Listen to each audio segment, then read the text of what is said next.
कर्म बंध के आश्रवों में मोहिनी कर्म का संदर्भ चल रहा है। दर्शन मोहिनी अर्थात मिथ्यात्व के आश्रव के कारण भी गिनाए गए और अब चारित्र मोहिनीय कर्म जो है वह कैसे जीव के साथ बंधता है, इसकी चर्चा चलेगी। मोहिनी कर्म का मतलब ये है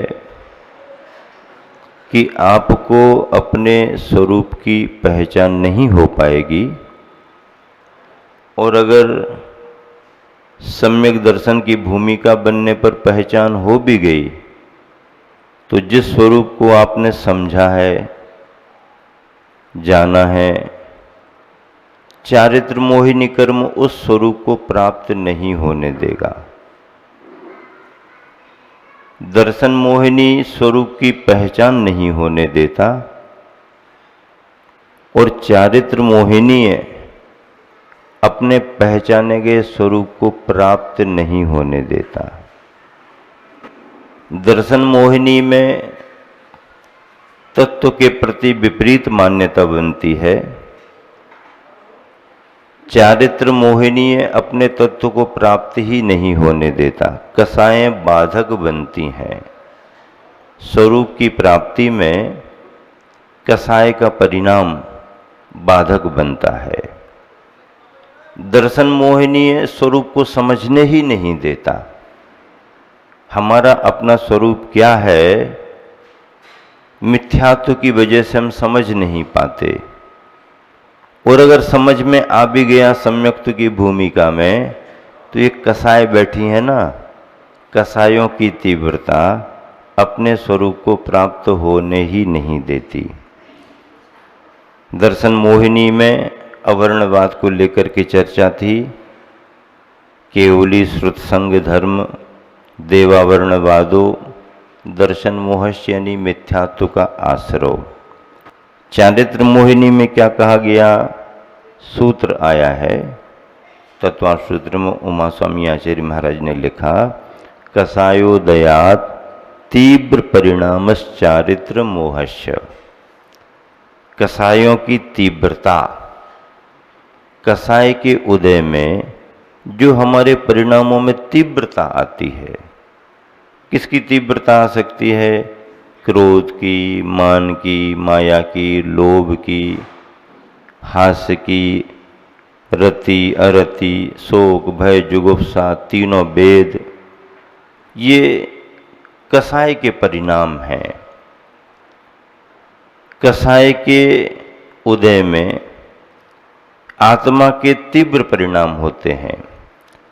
कसाय के उदय में तीव्र परिणाम हो ही ऐसा नियम नहीं है, पर होने के अवसर रहते हैं।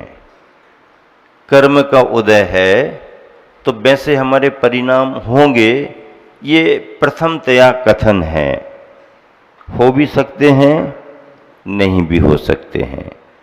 क्रोध के उदय में क्रोध का परिणाम हो भी सकता है और नहीं भी हो सकता है। अगर होगा ही होगा, होता ही होता है, तो फिर क्षमा का धर्म कब आएगा? क्षमा का धर्म भी तो है ना।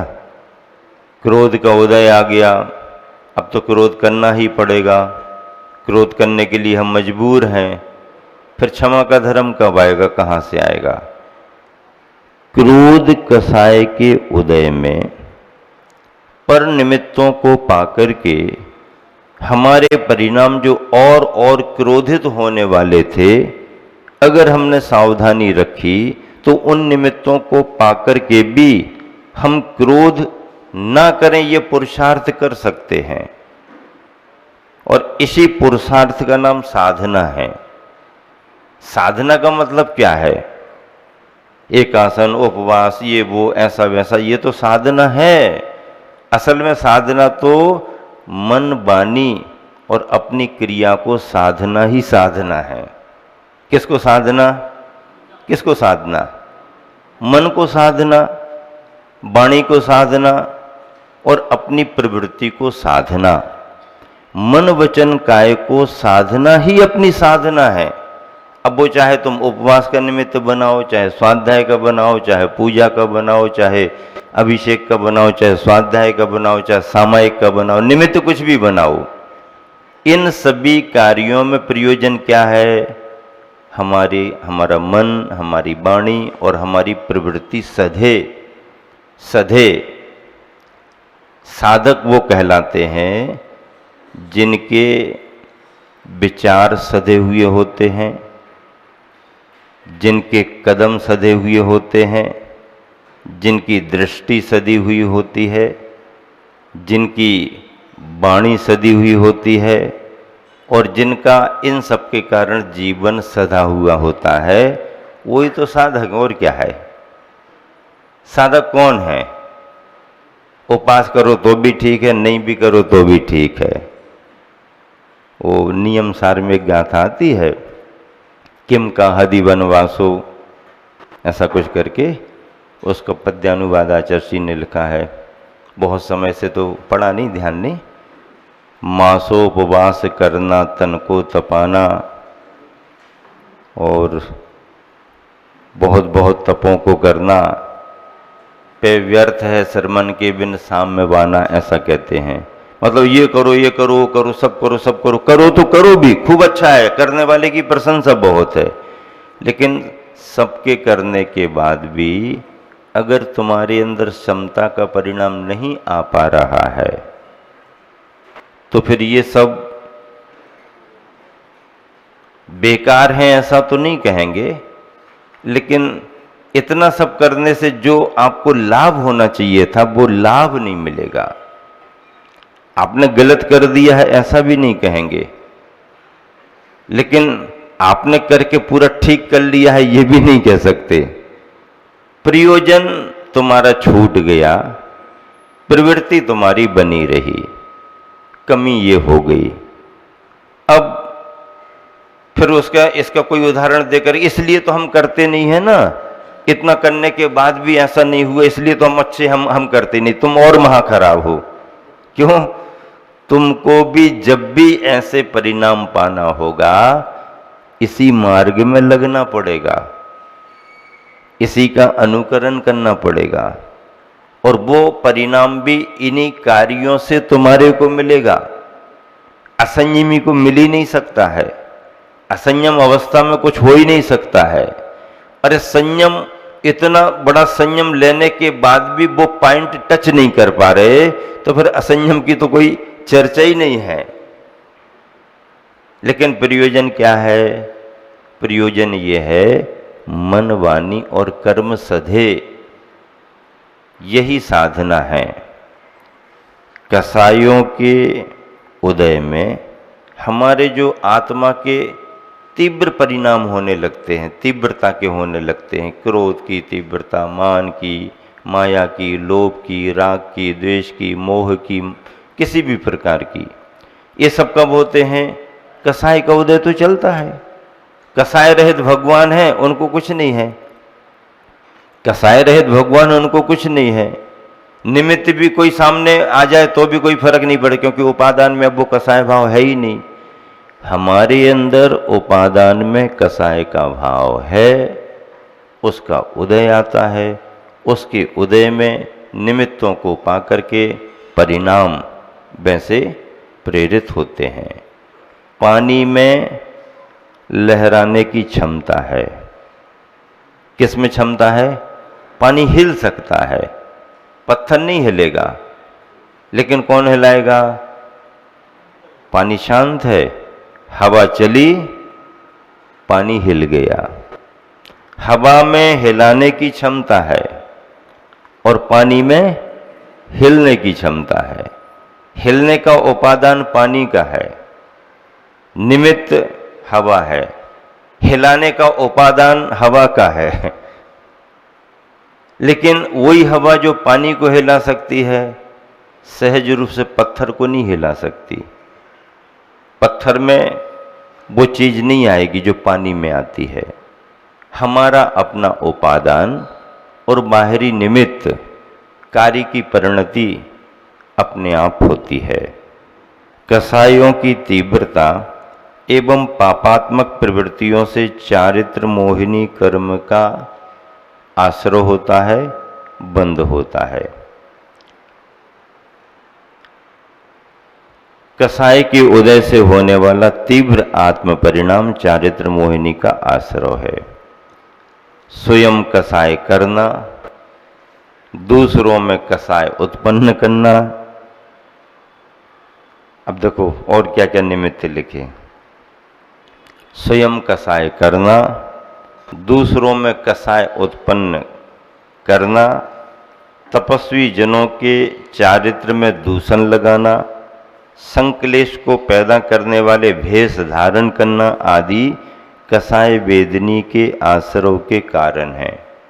कसाय वेदनी, अब कसाय में कसाय वेदनी भी करेंगे और अकसाय वेदनी भी करेंगे। अकसाय वेदनी में 9 आ जाएंगे, हास्यादि 6 और तीनों वेद। इन हास्यादि 6 और तीनों वेद के उदीर्णा के भी कारण लिखे हैं और इनके बंद क्यों होते हैं इसके भी कारण लिखे हैं। किन भावों से ये बंद होते हैं, ऐसा विस्तार शास्त्रों में आया है। अब आगे अपन बढ़ते हैं। ये हो गया मोहिनी कर्म का विषय पूरा हो गया, जिसमें दर्शन मोहिनी की चर्चा हो गई और चारित्र मोहिनी की भी चर्चा हो गई। विशेष बात यह है कि दर्शन मोहिनी कर्म की तीव्रता में और वैसे जब परिणाम बनते हैं तो जो मिथ्यात्व का आश्रय होता है वो कितने लंबे समय तक बना रहेगा, किस स्थिति को लेकर के बना रहेगा, वो तो अपने परिणामों पर है। 70 कोड़ा कोड़ी सागर तक का मिथ्यात्व आ सकता है। 70 कोड़ा कोड़ी सागर मिथ्यात्व की स्थिति है। अब कोड़ा कोड़ी करोड़ में करोड़ का गुणा करो, कोड़ा कोड़ी हो गया। और ऐसा कोड़ा कोड़ी में 70 कोड़ा कोड़ी तक दर्शन मोहिनी, मिथ्यात्व, चारित्र मोहिनी नहीं, दर्शन मोहिनी।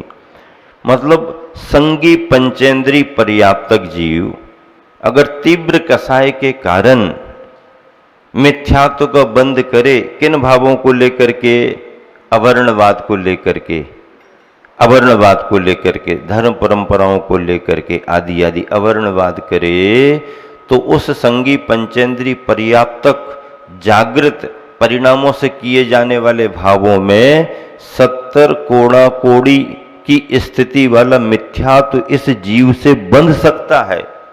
70 कोड़ा कोड़ी।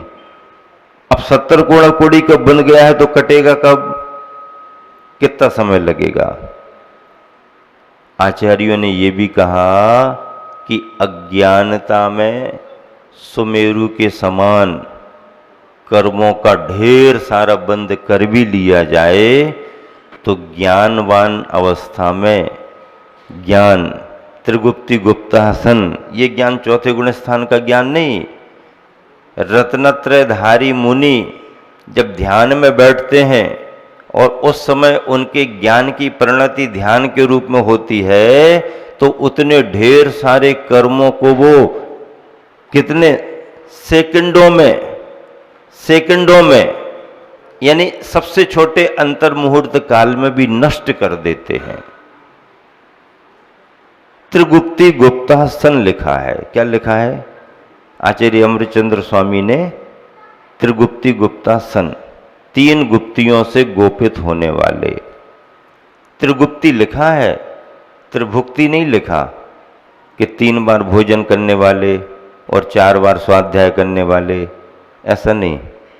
एक बहुत अच्छा प्रसंग याद आ गया। एक किसी